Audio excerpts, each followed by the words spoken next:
Good morning to all of you. मेरा नाम चंदन कुमार झा है। एडुकॉप के इस यूट्यूब चैनल में आप सभी का बहुत बहुत स्वागत है। जैसा कि आप सभी जानते हैं, इस चैनल पे जेई मेंस, जेई एडवांस्ड और नीट की तैयारी होती है, जिसमें फिजिक्स आप लोग को अजीत सर पढ़ा रहे हैं, जो अभी एसएचएम पढ़ा रहे हैं। मैथ्स मैं पढ़ा रहा हूँ। मैथ्स में हम लोग अभी बाइनोमियल थ्योरम कर रहे हैं, जिसका आज लेक्चर नंबर 3 है। हमने पहले क्लास में क्या होता है बाइनोमियल, क्या एक्सपेंशन होता है वो देखा। Second lecture was very important, general term वाला। अभी अगले 1-2 लेक्चर तक, आज और कल, उसी जनरल टर्म के वेरियस जो एप्लीकेशंस हैं वो हम लोग करेंगे। आज का हम लोग को है जो counting rational irrational terms.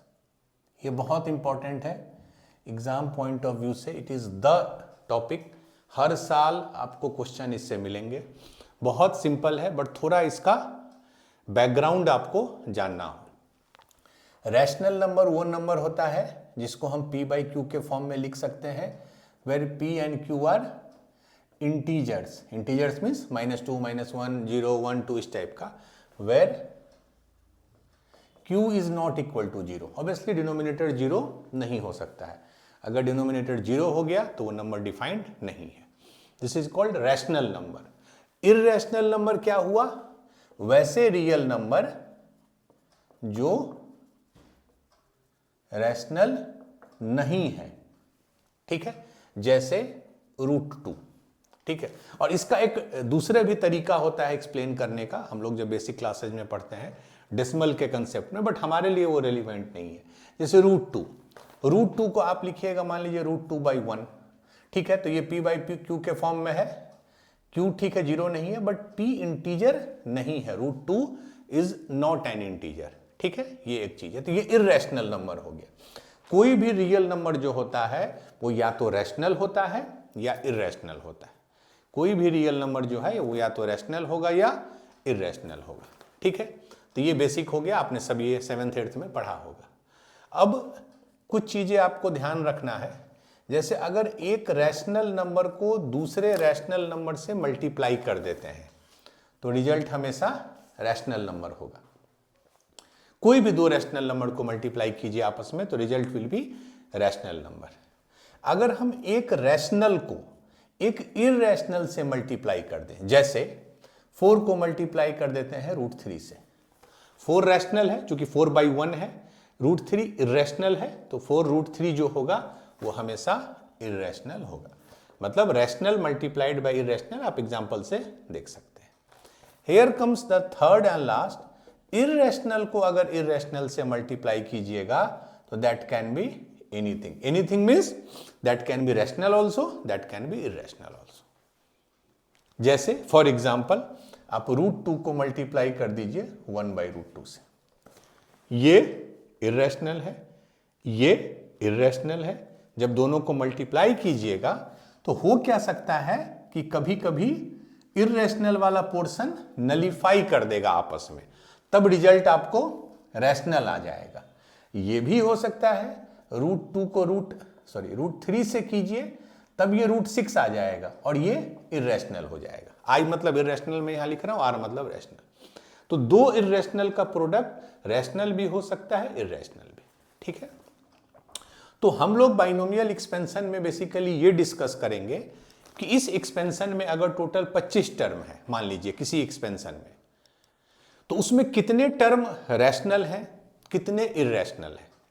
Obviously अगर टोटल नंबर ऑफ टर्म 25 है और रैशनल टर्म 10 है तो ऑटोमेटिक इर्रेशनल टर्म 15 हो जाएगा, क्योंकि total number of term will always be equal to rational term plus irrational term, ठीक है।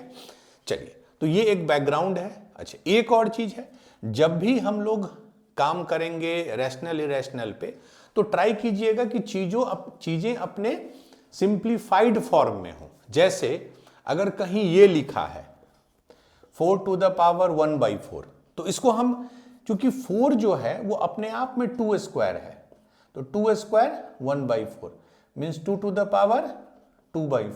that is 2 1/2. So rather than writing this, we will always write in this manner, जिससे ये lowest form में हो, ठीक है, वो नंबर जो है अपने लोएस्ट फॉर्म में हो। क्लियर है? तो हम लोग इस पे काम करेंगे, ये मैंने बैकग्राउंड बता दिया। अब हम लोग क्वेश्चंस करेंगे, 2 क्वेश्चन करेंगे, आपको उससे काफी क्लैरिटी आ जाएगा। चलिए, first question is find the sum of all rational term. पहले तो ये निकालना होगा कि रैशनल टर्म है क्या क्या। Find the sum of all rational term in the expansion. अब एक्सपेंशन देखिए क्या है, 3 to the power 1/5, 3 to the power 1/5 plus 2 to the power 1/3 and to the power 15। 3 to the power 1/5 plus 2 to the 1/3 plus 15। तो total इसमें कितने terms होंगे? क्योंकि power n होता है तो नंबर ऑफ टर्म होता है n+1, तो इसमें टोटल नंबर ऑफ टर्म कितने होंगे? पावर है 15, तो नंबर ऑफ टर्म हो जाएगा 15 + 1 16। अब उस 16 में कुछ टर्म रैशनल होंगे, कुछ टर्म इरैशनल होंगे, ठीक है। तो हमको रैशनल पता करना है, हम लोग कैसे करेंगे? तो देखिए, कभी भी रैशनल इरैशनल का है तो पहले तो जनरल टर्म निकालिए कि इसका जनरल टर्म क्या होता है। ये मैं फिर से लिख रहा हूं और मैं रेगुलर ये लिखूंगा, x + y to the power n है, तो इसका TR+1 क्या होता है? ये एकदम आपका रामबाण है 90% बाइनोमियल के क्वेश्चन में। किसी भी बाइनोमियल एक्सपेंशन में tx + y to the power n में r प्लस फर्स्ट टर्म इतना होता है। अब हमारे केस में आइए,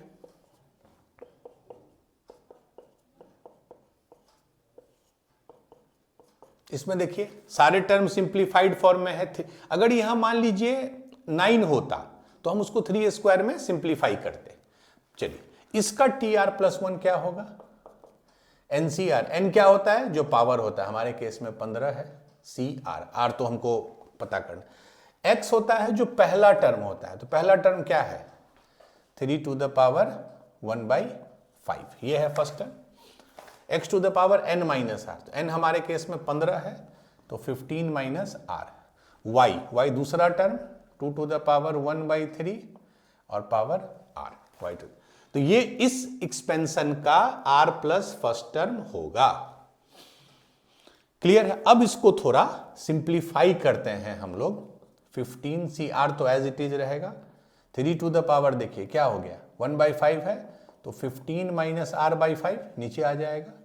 2 to the power r/3, 2 to the power ये हो गया r/3, पावर मल्टीप्लाई हो जाता है।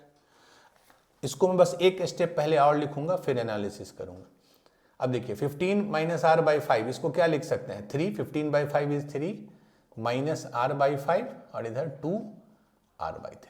अब इसको 2 मिनट थोड़ा एनालिसिस कीजिए कि इसको रैशनल होने के लिए दोनों जो कंपोनेंट, ये तो रैशनल है, 15CR इज ऑलवेज रैशनल, क्योंकि 15CR बेसिकली क्या है? अगर PNC का वो कंसेप्ट याद कीजिए, 15 चीज में R चीज चुनना है, तो नेचुरली है कि वो एक नंबर ही होगा।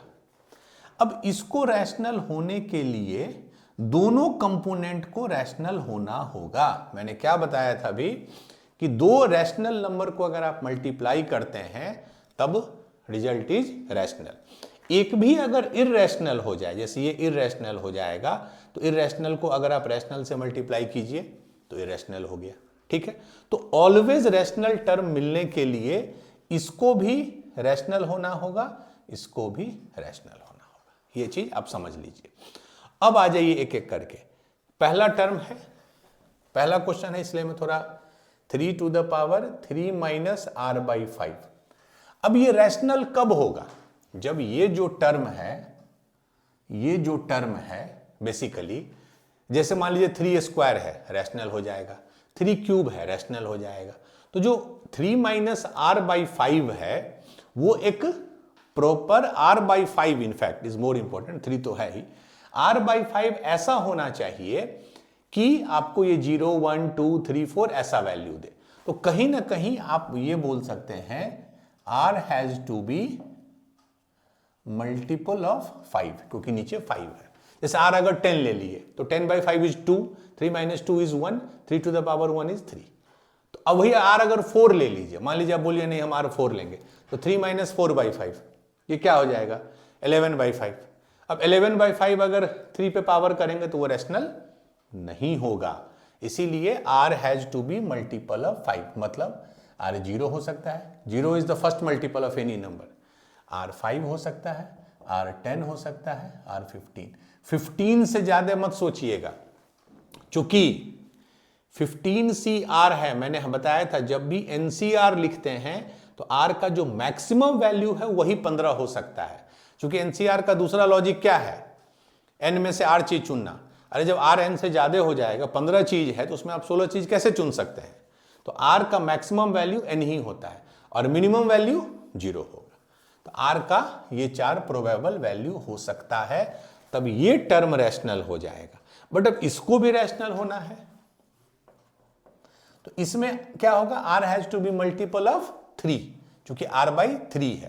तो R क्या क्या हो सकता है 0, 3, 6, 9, 12, 15 क्रॉस नहीं करेगा।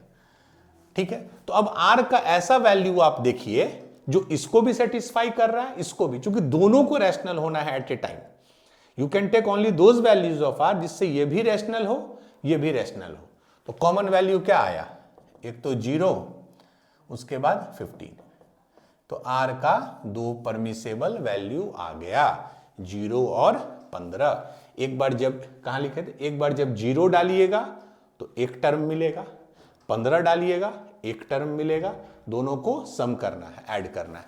तो पहले R बराबर 0 डालिए, इसमें यही था ना इसका TR+1 इज इक्वल टू इतना था, और हमको ये आ गया फाइनली कि R 0 है मान लीजिए पहले केस में। तो यहां पे 0 डालेंगे तो ये टर्म कौन सा होगा, R जब 0 डालेंगे तो 0 + 1 that is first term T1। अब वैल्यू कितना होगा 15CR, जहां जहां R है वहां 0 डालिए। क्या है 3 to the power 1/5, 15 minus R है 0 तो ये हो गया 15, एंड 2 टू द पावर 1/3 और R है 0। तो ये पहला टर्म हो गया।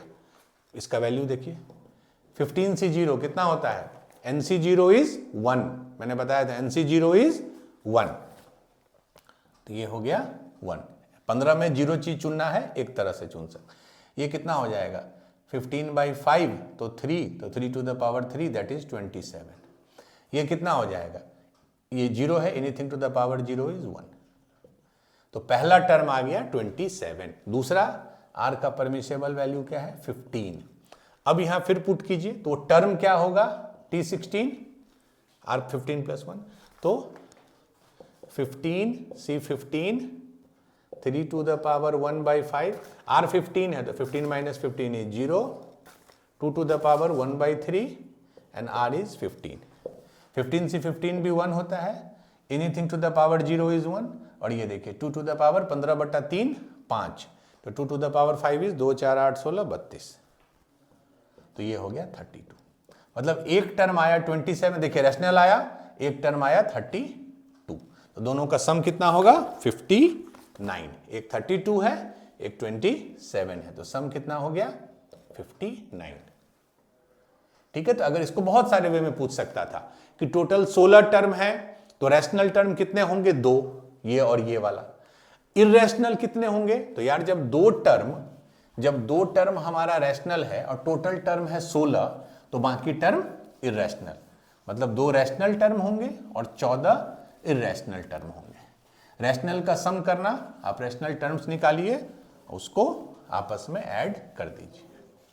ठीक है, ये शायद हमको लगता है इसी साल जेईई मेंस में आया था। एक और हम लोग क्वेश्चन करेंगे इसमें। ठीक है, इसमें कैलकुलेशन है, उस पर हम लोग बहुत फोकस नहीं करेंगे। ये आया था 2025 में, लास्ट ईयर। सेम क्वेश्चन है, the sum of all rational terms, the sum of all rational terms in expansion देखिए क्या है 2 + √3, 2 + √3 to the power 8। Option A 3763, option B 18817, option C 16923 and option D 33845। ठीक है, तो पहले तो इसका हम जनरल टर्म लिखेंगे, क्या होता है T R plus one N C R X to the power N minus R Y to the power R. हमारे केस में क्या हो जाएगा T R plus one N, N कितना है जो पावर होता है 8 सी आर, एक्स मीन्स पहला term that is 2, N minus R, N है 8 तो 8 minus R, Y is second term that is √3 to the power R. अब देखिए इसको रैशनल होना है, सम ऑफ ऑल रैशनल, तो इसको रैशनल होने में ये तो हमेशा रैशनल होता है, एनसीआर इज ऑलवेज रैशनल। ठीक है, क्योंकि फैक्टोरियल बाय फैक्टोरियल का डिवीजन है। ये यहां अच्छी बात क्या है, ये भी हमेशा रैशनल होगा। 2 है, 2 पे आप कुछ भी पावर दे दीजिए, देखिए क्योंकि r जो है, ये ध्यान रखिए r जो है वो क्या क्या हो सकता है, 0 से शुरू होता है r and it goes maximum till n, तो 0 1 2 3 8 तक जाएगा। तो इसमें अगर आप r कुछ भी, r फ्रैक्शन नहीं हो सकता है, इसमें अगर आप कुछ भी दे दीजिए, r 7 दे दिए तो 8 minus 7 is 1, 2 to the power 1 rational है। चूंकि ये 2 है, ये √2 √3 √5 ऐसा नहीं है, तो कुछ भी हम 2 का पावर दे दें, नंबर नेचुरल नंबर 2 का हम कुछ भी पावर दे देंगे, it will be a rational only. तो दिक्कत अब इसमें नहीं है, अब सिर्फ आपको इस पे फोकस करना है, √3 टू द पावर r। अब r क्या क्या हम ले सकते हैं, बट r इसके बियॉन्ड नहीं हो सकता है, ये हमेशा आप ध्यान रखिए, 0 से स्टार्ट होगा n तक जाएगा।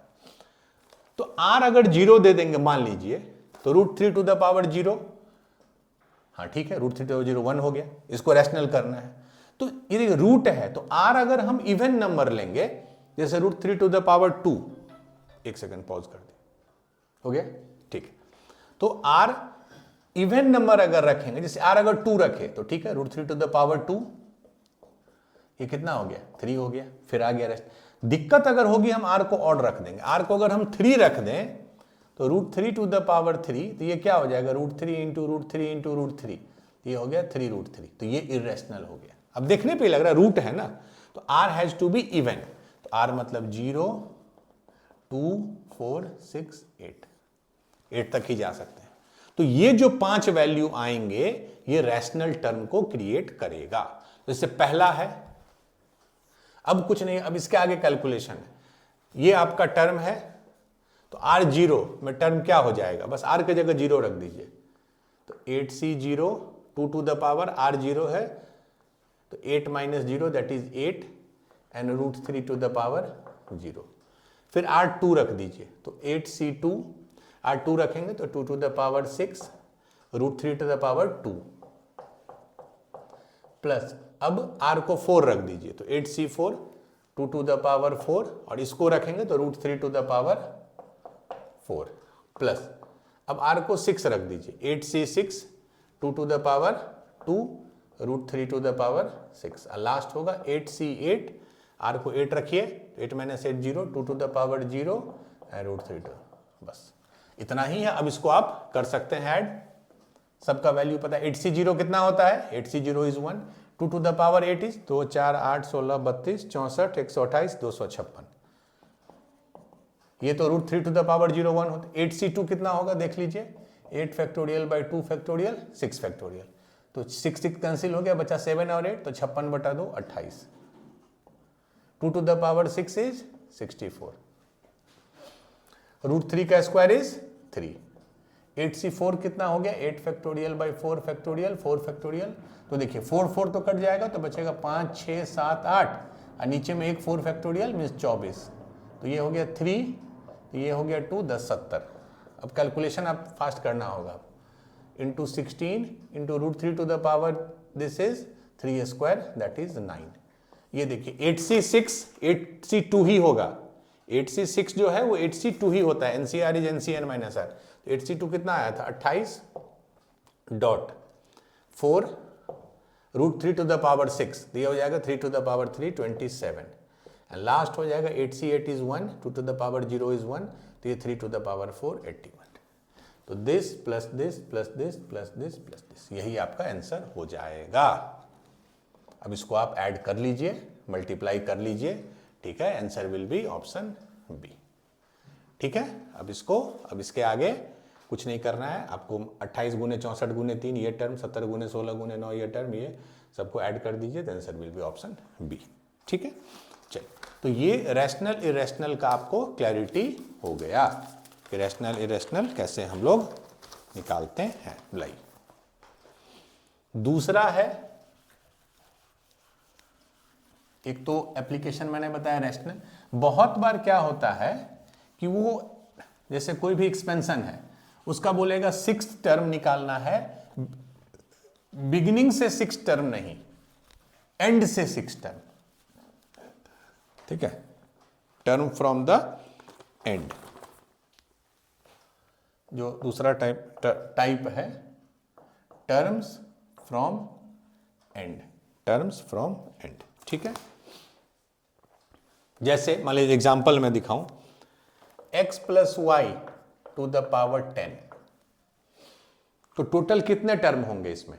11 टर्म होंगे, चूंकि पावर n होता है तो टर्म में क्या। मान लीजिए मैं लाइन ड्रॉ कर रहा हूं, 1 2 3 4 5 6 7 8 9 10 11 टर्म। ठीक है, हो गए 11 टर्म। आपसे पूछ रहा है मान लीजिए इसी क्वेश्चन में 7th टर्म फ्रॉम एंड। एक ऑप्शन है, वो क्या पूछेगा, अभी तक जो हमने टी आर प्लस 1 पढ़ा, T R plus 1 is equal to जो फॉर्मूला पढ़ा, that is R plus first term from beginning, माने इधर से। तो अगर बिगिनिंग से आपको बोलेगा 3rd टर्म तो 1 2 3 ये होगा, बिगिनिंग से बोलेगा 7th टर्म तो 1 2 3 4 5 6 7 ये होगा। यहां दिक्कत क्या है, ये पूछ रहा है 7th टर्म फ्रॉम एंड, माने इधर से काउंटिंग करना है। अब मतलब 1 2 3 4 5 6 7 ये टर्म पूछ रहा है। ठीक है, 7th टर्म फ्रॉम एंड। तो इसको बनाने का 2 तरीका है। एक तो बड़ा सिंपल सा मेथड है, आप इसको बिगिनिंग से ही सोचिए। आप ये सोचिए कि अगर इधर से 7th टर्म है, जैसे 1 2 3 4 5 6 7 ये इस टर्म के बारे में पूछ रहा है, तो ये बिगिनिंग से कैसा होगा, 1 2 3 4 5। तो बेसिकली 7th टर्म फ्रॉम जो एंड होगा that will be nothing but 5th term from beginning. ठीक है, और बिगिनिंग वाला आपको रिजल्ट पता है। जैसे इन जनरल में अगर बोलूं, इन जनरल कि अगर mth टर्म फ्रॉम एंड पूछ रहा है, mth टर्म फ्रॉम एंड, तो that will be equivalent to n plus 2 minus m। n क्या है, जो भी पावर है यहां पे, n plus 2 minus m th term from beginning. तो अगर आपसे मैं पूछूं इसी केस में 7th टर्म फ्रॉम एंड जो था, तो m कितना है 7, तो यहां रख दीजिए, और n कितना है 10, तो 10 प्लस 2 12, 12 माइनस 7 5, तो 5th टर्म फ्रॉम बिगिनिंग, वही आया भी था। ठीक है, तो अगर आपसे एंड से पूछे तो आप उसको कन्वर्ट कर सकते हैं बिगिनिंग में यूजिंग द रिजल्ट। आप, और ये कोई नया चीज नहीं है, आप इसको नॉर्मल काउंटिंग है कि टोटल टर्म कितना हो जाएगा, टोटल टर्म चूंकि n है तो n प्लस 1 होगा। तो अब देख लीजिए इधर से अगर आप mth टर्म काउंट कर रहे हैं तो वो इधर से कौन सा टर्म होगा। So this will be the result. ठीक है, तो हम एंड में ना जाके बिगिनिंग का रिजल्ट हमको पता है। तो जैसे अगर एक क्वेश्चन में करूं, ठीक है, जैसे लाइए इसको हम मिटाते, एक क्वेश्चन हम लोग करते हैं इस मेथड से, और एक दूसरा मेथड है वो भी बहुत सिंपल है, आपको जो दोनों में सूट करे आप कर सकते हैं। क्वेश्चन है the 5th term from the end, the 5th term from the end क्या एक्सपेंशन है, x cube by 2 minus 2 by x cube two the power 9, x cube by 2 minus 2 by x cube two the power 9। एक minute लाइए इधर, इसको मिटा देते हैं। ठीक है, 5th term from the end, ये ध्यान रखिए। तो इसमें n क्या है, n मतलब होता है जो पावर है 9, m क्या है, m है जो टर्म वो पूछ रहा है from the end means 5, 5th। तो 5th term from end this will be equivalent to क्या होता है, n plus 2 minus m। n है मेरा 9 में 2 जोड़ दिए 11 में m घटा दिए, 11 में 5 घटा दिए 6, तो ये 6th टर्म फ्रॉम बिगिनिंग हो गया और ये आपको आता है निकालने। ठीक है, कैसे निकालने आता है? वी नो, जो सबसे रामबाण है, T R plus 1 is NCR x to the power n minus R what to the, ये होता है। और ये बिगिनिंग वाला है ऑब्वियसली, और हमसे क्या पूछ रहा है? 6th term from the beginning, तो मतलब हमको T6 पूछ रहा है, टर्मिनोलॉजी में T6 पूछ रहा है। तो इसको अगर हम T6 बनाना चाहें तो R को कितना रखना होगा? 5, क्योंकि 5 + 1 6 हो जाएगा, तो T6 तो 5 रख दीजिए। n कितना है? 9। C R कितना आया मेरा? R इज 5, यहां लिख रहा हूं, क्यों? क्योंकि T6 बनाने के लिए R को 5 करना होगा, तो NC 5। x मतलब होता है पहला टर्म, तो पहला term is x³/2। n minus R, n कितना है? 9 और r कितना है? 5, तो 9 - 5 इज 4। y मतलब दूसरा टर्म, तो दूसरा टर्म विथ साइन लेते हैं, ये हमेशा आप ध्यान रखिए। x माइनस वाई जब भी लिखते हैं तो that is nothing but x plus minus Y, तो हम माइनस मत भूल जाइएगा, -2/x³ to the power r कितना है? 5। तो यही हमारा आंसर हो गया। अब देख लीजिए 9C5 कितना होगा एक बार? 9 फैक्टोरियल बाई 5 फैक्टोरियल 4, तो जो बड़ा है 5, तो 5 तक तो ये हट जाएगा, तो 6 7 8 9 बचेगा ऊपर, और ये 4 फैक्टोरियल ही 24, तो 8 3 2, तो 7 दूना 14, 14 गुने 9 126, ये हो गया 126। ठीक है, अब देखिए x पे पावर कितना है? 3 और 4, x पे हो गया पावर 12, नीचे 2 है तो 2 टू द पावर 4 इज 16, हो गया ना, 2 टू द पावर 4 16। अब आ जाइए -2 है, तो -2 टू द पावर 5 है, तो ये हो जाएगा -32। माइनस नहीं भूलना है, बहुत इंपॉर्टेंट है। और नीचे आ गया 3 है, 5 है, तो 15, तो बस ये 16 और ये -32, तो कितना हो गया? -2, इसको अगर कट कर देंगे तो -2 126 गुने -2, तो -252। अब ये कांस्टेंट हुआ, x वाला देखिए, यहाँ है 12, यहाँ है 15, तो इफेक्टिवली हो गया x³। तो answer will B -252/x³, correct. ये 12 है, ये 15, तो पावर कटेगा, यहाँ 3 बचेगा। So this will be your 6th term from the beginning और 5th term from the end. तो ये रिजल्ट आपको कि mth term from end is equivalent to n+2 minus m, उसमें 2 जोड़ दीजिए पहले n में और उसमें m घटा दीजिए। एक तो ये लॉजिक है, एक तो ये तरीका है। सेम क्वेश्चन हम लोग करेंगे दूसरे मेथड से भी।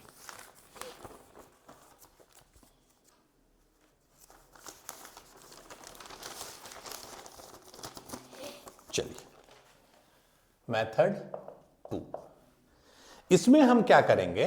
ये हमने बताया था, वैसे ये हमने पिछले क्लास में ये चीज बताया था। देखिए a + b = b + a होता है, ये तो क्लियर है। सम ऑफ 2 नंबर किसी भी आप ऑर्डर में लीजिए सेम होगा, तो ऑब्वियसली एक्सपेंशन भी सेम होगा। ठीक है, तो अब ध्यान से देखिए, पहले मैं x + y to the power n को मैं एक्सपेंड कर रहा हूं यूजिंग बाइनोमियल एक्सपेंशन। क्या होता है? NC0, पहली बार में x को सारा पावर मिलता है, फिर x का एक एक पावर घटेगा, y का बढ़ते जाता है,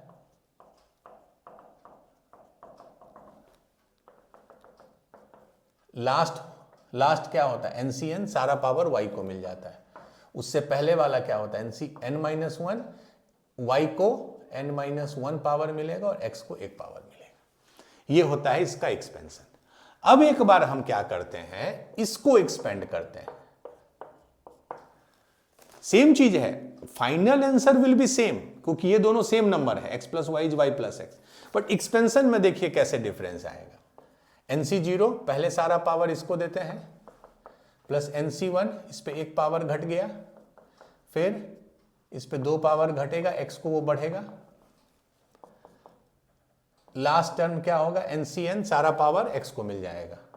उससे पहले NCn-1, y to the power 1, x to the power n-1। ये दोनों को हमने एक्सपेंड किया, both are same, order different, लिखने का तरीका डिफरेंट है। अब देखिए, अगर मैं इसमें आपको बोलूं mth term from and last से, मान लीजिए मैं एग्जांपल ले रहा हूं अभी सेकेंड टर्म फ्रॉम एंड, इसमें जो सेकेंड टर्म फ्रॉम एंड होगा, ये देखिए एंड मतलब यहां खत्म होता है, तो ऐसे पहला टर्म ये है, दूसरा टर्म ये है। तो अगर मैं पहला वाले में सेकेंड टर्म फ्रॉम एंड कर दूं तो ये आएगा। सेम उसी का जो मैं ये एक्सपेंशन लिखा हूं, इसमें मैंने अभी क्या किया, सेकेंड टर्म फ्रॉम एंड। अब इसमें मैं क्या करता हूं, सेकेंड टर्म फ्रॉम बिगिनिंग। देखिए क्या आता है, पहला दूसरा ये टर्म, देखिए ये दोनों सेम होगा, x का पावर 1, x का पावर 1, y का n-1, y का n-1। आज ये कोफिशिएंट पे nc1 nc(n-1) both are same because ncr is equal to nc(n-r), ये एकदम थंब रूल समझ लीजिए। तो nc1 इज nc(n-1), तो क्या दोनों सेम हो गया। मान लीजिए फॉर एग्जांपल इसका पहला टर्म देखिए, इसका पहला टर्म एंड से ये आया, इसका पहला टर्म देखिए बिगिनिंग से, सेम आएगा। अब उल्टा कर दीजिए, इसका दूसरा टर्म हम स्टार्टिंग से देखते हैं, पहला दूसरा, तो इसका दूसरा टर्म एंड से देखिए, इसका दोनों सेम आएगा। तो कहने का मतलब है अगर हम इसका mth टर्म फ्रॉम एंड निकालें तो दैट इज इक्विवेलेंट टू, बस यहां देखिए ऑर्डर चेंज कर रहे हैं, इसका mth टर्म फ्रॉम बिगिनिंग हो गया।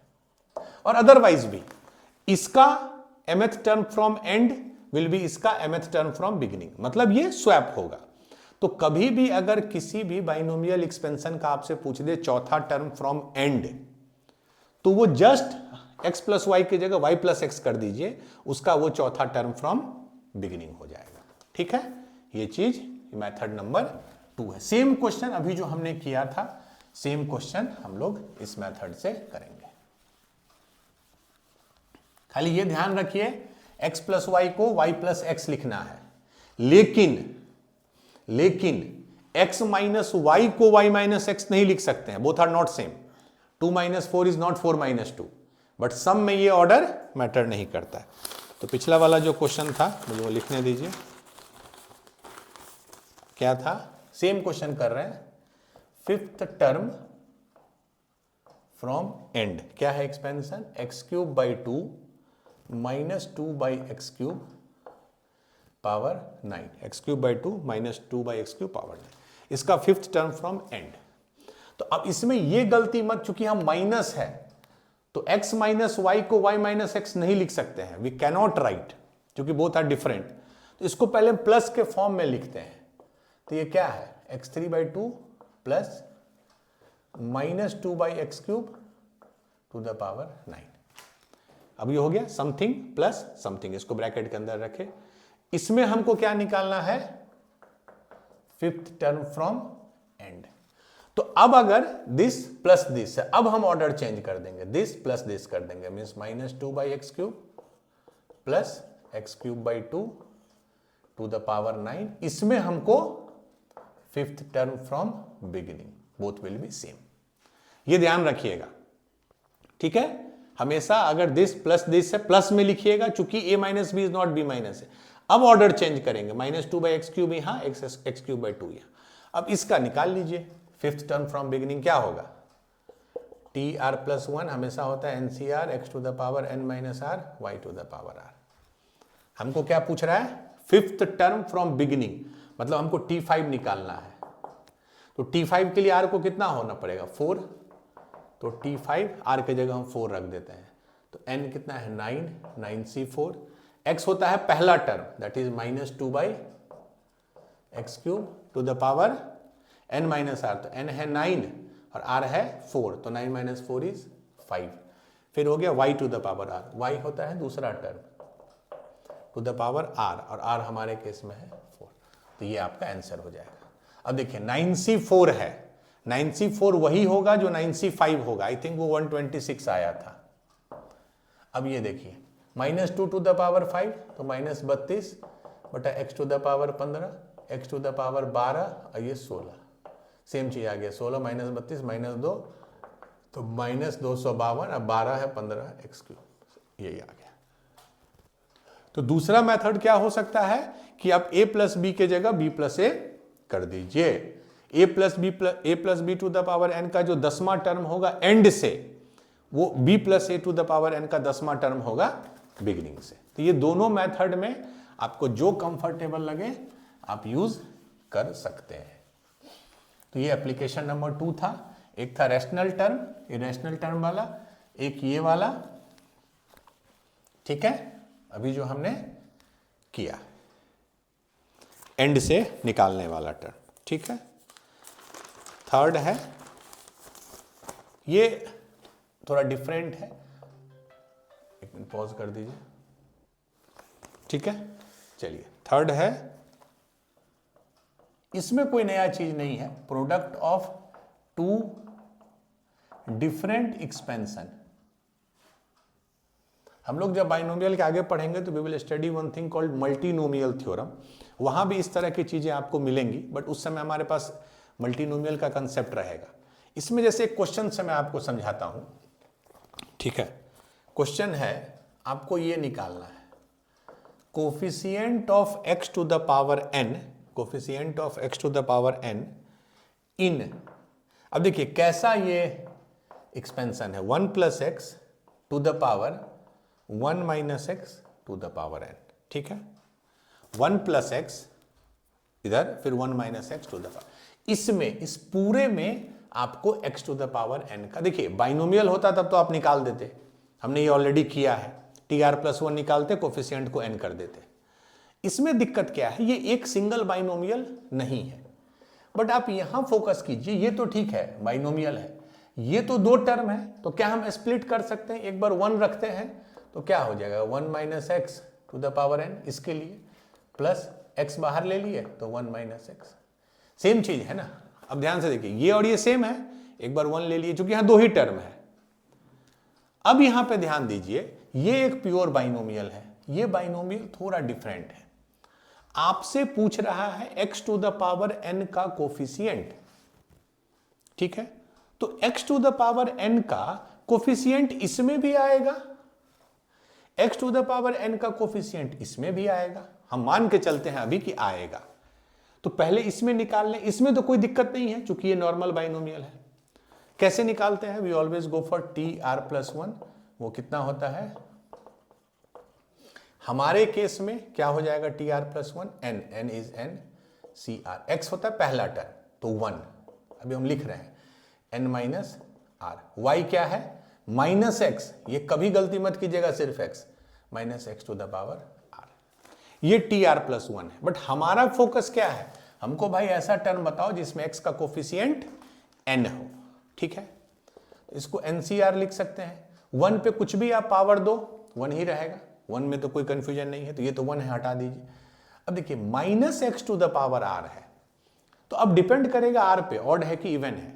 तो वैसे केस में सबसे अच्छा तरीका है, आप माइनस एक्स को ऐसे लिख सकते हैं ना, क्योंकि अब क्या हमको तो x इंडिपेंडेंटली चाहिए, तो फाइनली कितना आ गया NCR -1 to the power r अलग, x टू द पावर अलग, बस। अब सिर्फ हमको x पे फोकस कीजिए, ये सारा कांस्टेंट है और हमको चाहिए x to the power n। इसका मतलब x to the power n होने के लिए r को क्या होना होगा, r has to be n, अरे r n होगा तभी ना ये x to the power n होगा। तो वैसे केस में जब r n हो जाएगा तो कोफिशिएंट क्या हो जाएगा, r को हमको n डालिए तो NCR, r है n तो NCN इज 1 एंड ये -1 टू द पावर r है ये, तो फाइनल हो गया -1 टू द पावर n। मतलब कि x to the power n का जो कोफिशिएंट होगा इस टर्म में वो इतना हो जाएगा, -1 टू द पावर n, ठीक है। ये हमेशा -1 कर। अब आ जाइए जो मेन क्रक्स है इस क्वेश्चन का, ये वाला पोर्शन।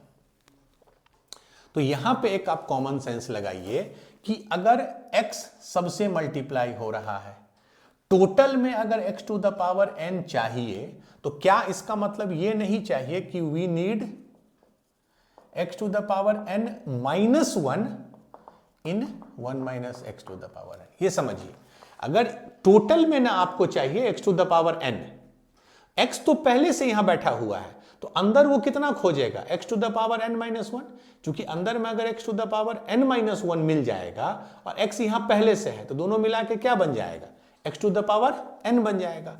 तो हमको अब सिर्फ इस पोर्शन में x to the power n minus one का कोफिशिएंट चाहिए। अगर यहां x स्क्वायर होता तो हम x माइनस टू खोजते, ठीक है।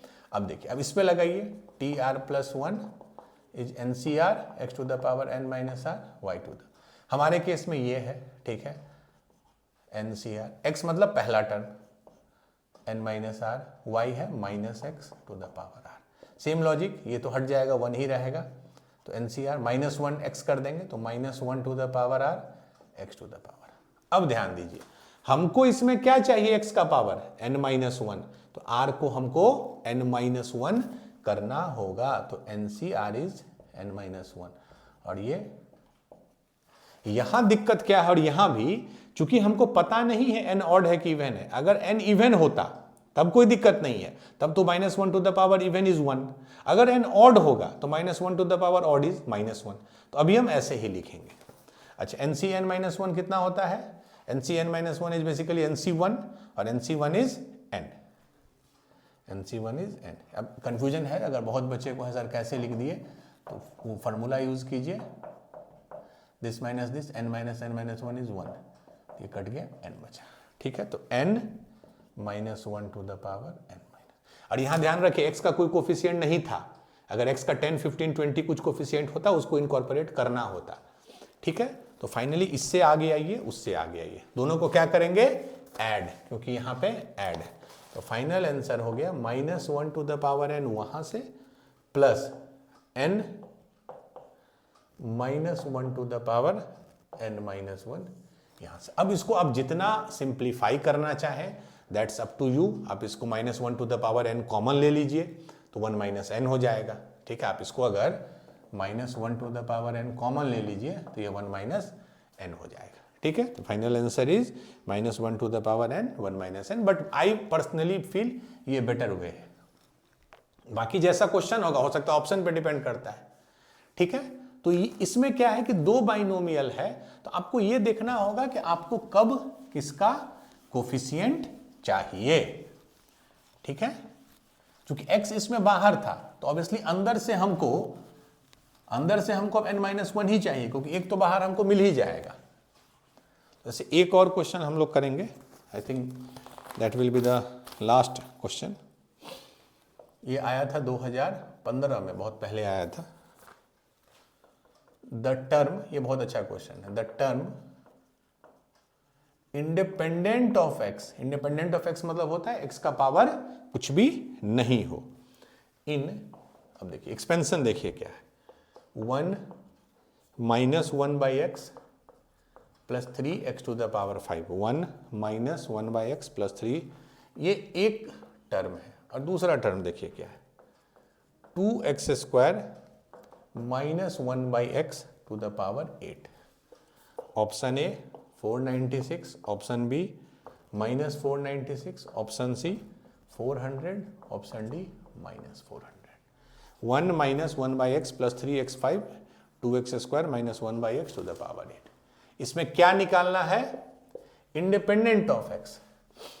इसमें तो कोई दिक्कत नहीं है, ये तो बाइनोमियल है, आप निकाल सकते हैं टी आर प्लस वन से।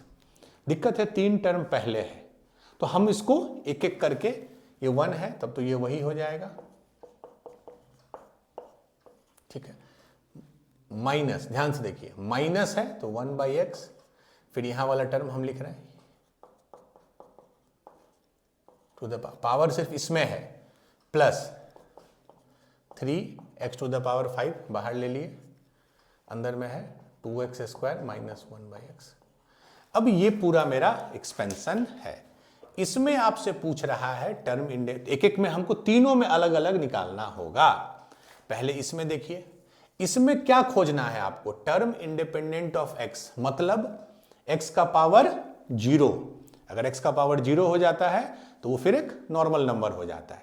तो देख लीजिए, इसमें टी आर प्लस वन क्या होगा, एन सी आर। अब हम लिखते जाते हैं, एन इज 8 सी आर, पहले अभी हम इसको कर रहे हैं, T R plus one is N C R X to the power N minus R.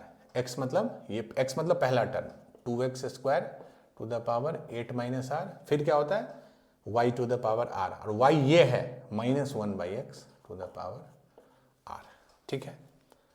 तो 8cr कांस्टेंट को अलग रखिए, 2 to the power 8 minus R, x to the power देखिए क्या 2 है और ये 8 माइनस आर है, तो कितना हो जाएगा मल्टीप्लाई 16 माइनस 2r। यहां देखिए -1 है, हमको सिर्फ अभी x पे, तो -1 को अलग रख दिए, -1 टू द पावर r, और ये क्या हो जाएगा x नीचे है तो x to the power -r। तो x का टोटल पावर देखिए 16 माइनस 2r और माइनस r, मतलब यहां हम कुछ भी अभी नहीं लिख रहे हैं, ये पूरा ये नंबर ये नंबर ये नंबर ये तीनों यहां है। x कितना है 16 माइनस 2r और माइनस r, तो 16 माइनस 3r। इसको हमको x टू द पावर 0 करना है। क्या ये होगा? 0 होने के लिए 16 माइनस 3r को 0 होना होगा, 3r बराबर 16 होगा, r बराबर 16/3 होगा, बट r कभी भी 16/3 वैसा नंबर फ्रैक्शन में नहीं हो सकता है। r has to be 0 1 2 3 4 5 6 7 8 till the maximum power. तो इस केस में पॉसिबल ही नहीं है, मतलब इसके एक्सपेंशन में ऐसा कोई टर्म आएगा ही नहीं जिसमें x का पावर 0 हो, क्योंकि वो होने के लिए r has to be fraction. तो ये टर्म हमारे लिए रेलिवेंट नहीं है, ठीक है। चलिए अब इसको मतलब नहीं है, अगर एक चीज अगर नहीं रेलिवेंट है मतलब यहां से हमको क्या कोफिशिएंट मिला 0, यहां से हमको क्या कोफिशिएंट मिला 0, ठीक है। चलिए तो यहां से हमको मिल गया 0। अब हम इस पे फोकस करते हैं, ये माइनस है, माइनस को हम अलग रखते हैं। अब ध्यान से देखिएगा, यहां इसमें हमको क्या खोजना था, टर्म इंडिपेंडेंट ऑफ x, मतलब ऐसा टर्म जिसमें x का पावर 0 हो, बट यहां 1/x पहले से है, तो इसका मतलब इसमें क्या खोजना है हमको, इसमें अब हमको वैसा टर्म खोजना है जिसमें x का पावर 1 हो। क्यों? 1 यहां है पावर, 1 यहां नीचे, नलीफाई कर देगा। अगर ये ऊपर होता तब अलग बात होती, यहां 1/x है, तो इसमें अगर हम x टू द पावर 1 का पावर खोज लें, मान लीजिए कोफिशिएंट है 10, तो ये x टू द पावर 1 और ये x नलीफाई कर देगा, तो सिर्फ 10 बचेगा। तो अल्टीमेटली हमको इस टर्म में जो हमने ये किया है, कर्व घेरा है उसको, उसमें हमको x टू द पावर 1 का खोजना है पावर, ठीक है। तो देखिए इसमें क्या होगा, tr प्लस 1 क्या होता है ncr, तो 8cr x मतलब पहला term to the power 8 minus r, दूसरा term -1/x to the power r, ठीक है। हम इसमें क्या खोजना है हमको, x का पावर 1, तो मैं यही लिखता हूं, ये क्या हो जाएगा, अभी सिर्फ इस पे फोकस कीजिए, 8cr 2 to the power 8 minus r, ये हो गया 2 है, ये हो गया 2 टू द पावर, हाँ x टू द पावर ये 2 है, तो 16 माइनस 2r, यहाँ -1 टू द पावर r, ये नहीं भूल जाइएगा -1 to the power, and x to the power -r। तो क्या हो गया 8cr 2 to the power 8 minus r, x to the power 16 minus r, तो 16 माइनस 3r एंड -1। और इसमें हमको क्या खोजना है, x का पावर 1, मतलब x का जो पावर है ये 1 होना चाहिए, मतलब 16 माइनस 3r 1 होना चाहिए। 16 माइनस 3r अगर 1 होगा तो r कितना हो जाएगा 5, 16 माइनस 1 15, 15/3 5, तो r हमारा आ गया फाइनली 5। तो r बराबर 5 के लिए कोफिशिएंट क्या बनेगा, अब देखिए r 5 रखिए, तो 8c5 ये हो गया, आपको r 5 है, तो 8 minus 5 is 3, 2 to the power 3 is 8, ये तो हट गया, ये तो हम ले ही लिए x to the power 1, -1 to the power r 5 है, तो -1 टू द पावर 5 इज -1, मतलब कि 8c5 कितना होगा, 8 फैक्टोरियल बाई 5 फैक्टोरियल 3 फैक्टोरियल, तो 6 7 8 बाई 3 फैक्टोरियल 56 गुने 8 -1 नहीं भूलना है, ये कितना हो गया 56 गुने 8 448 -448, माइनस बहुत जरूरी है। तो कितना आ गया कोफिशिएंट -448 इससे, ठीक है। बट यहां एक पहले से माइनस था, ठीक है, यहां पे एक पहले से माइनस था, ये है ना, ये देखिए, तो -448 और ये पहले से माइनस है, तो टोटल हो गया 448, मतलब हमको कोफिशिएंट मिल गया 448 इस टर्म से, दूसरे वाले टर्म से। इससे मिला था हमको 0, यहाँ माइनस है, इससे मिला -448। क्यों हम प्लस लिख रहे हैं? क्योंकि एक माइनस। अब आ जाइए इस पे लास्ट जो, ठीक है। चलिए इससे आपको देखते हैं क्या टर्म मिलेगा। यहां प्लस है तो वो इशू नहीं है। अब देखिए आपको क्या खोजना है, टर्म इंडिपेंडेंट ऑफ एक्स, मतलब ओवरऑल में एक्स का पावर 0 हो। यहां पावर पहले से 5 है, ये तो फिक्स्ड है, तो हमको इसमें क्या खोजना होगा फिर, इसमें एक्स का पावर -5 हो। एक्स का पावर 5 रहेगा, एक्स का पावर -5 रहेगा, तो 5 - 5 मिला के 0 कर देगा। तो हमको इसमें खोजना है x टू द पावर -5 का पावर। तो इसमें tr+1 क्या होगा, ncr, तो 8cr x, मतलब पहला term to the power n - r minus x to the power 1, ये हो गया। ठीक है, इसमें हमको क्या खोजना है, x टू, तो पहले हम इसको सिंप्लीफाई कर दें, 2 to the power 8 - r, x to the power 16 - 2r minus 1 to the power r, x to the power 8cr 2 to the power 8 - r, ये कांस्टेंट वाला हो गया, और ये x माइनस, और ये कितना होना है, x का हमको क्या पावर चाहिए, -5, मतलब ये जो टर्म है ये -5 होना चाहिए। तो r हो गया 16 + 5 21/3 7, r हो गया 7, तो r हैज टू बी 7। अब 7 रखने पे वैल्यू क्या आएगा, तो 8c7, 2 टू द पावर 7 है तो 8 - 7 इज 1, -1 टू द पावर 7, इससे तो हमको मतलब है। तो 8c7 is 8c1, ncr is ncn, 8c is ये 8, ये 2, और ये कितना हो गया -1, मतलब -16। बट यहां पे बस एक चीज ध्यान रखिएगा, -16 मत लिख दीजिएगा, ये भी है, जैसे x टू द पावर 5 सारे के लिए है, ये 3 भी सारे के लिए है। तो अगर कोफिशिएंट -16 आया तो यहाँ 3 पहले से है, यहां से -16 आया और यहां से 3 है, 3 सब टर्म में लगेगा, तो बेसिकली -16 गुने 3 -48 आएगा। अब मैं फाइनल आंसर बता रहा हूं, ठीक है, ध्यान से देखिएगा कैसे आंसर लिखते हैं, ठीक है। चलिए अब फाइनल देखिए, पहला से 0 माइनस, इससे -448 प्लस है, और यहां से क्या आ गया -48, तो -48, यही आंसर हो गया। तो 0 minus plus 448 -48, that is 400, answer is +400। ये गलती मत कर दीजिएगा कि -1 टू द पावर r को अगर आप इग्नोर कर देते इस क्वेश्चन में तो आंसर -400 आ जाता, ठीक है। सिर्फ x का कोफिशिएंट एक तरफ, मतलब पावर एक तरफ, कोफिशिएंट एक तरफ, तो फाइनल आंसर इज 400, ठीक है। चलिए एक मैं होमवर्क क्वेश्चन दूंगा और इसी क्वेश्चन से हम लोग कल का क्लास स्टार्ट करेंगे, and then we will move to next application जो है इसका, दैट इज मिडिल टर्म। किसी भी एक्सपेंशन का अगर मैं पूछूंगा मिडिल टर्म क्या होगा तो वो कैसे निकालेंगे। I am giving you one homework question.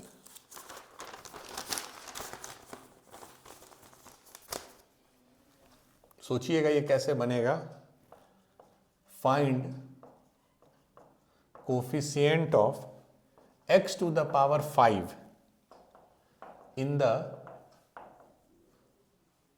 Expansion of 1 plus x plus x³ to the power 9।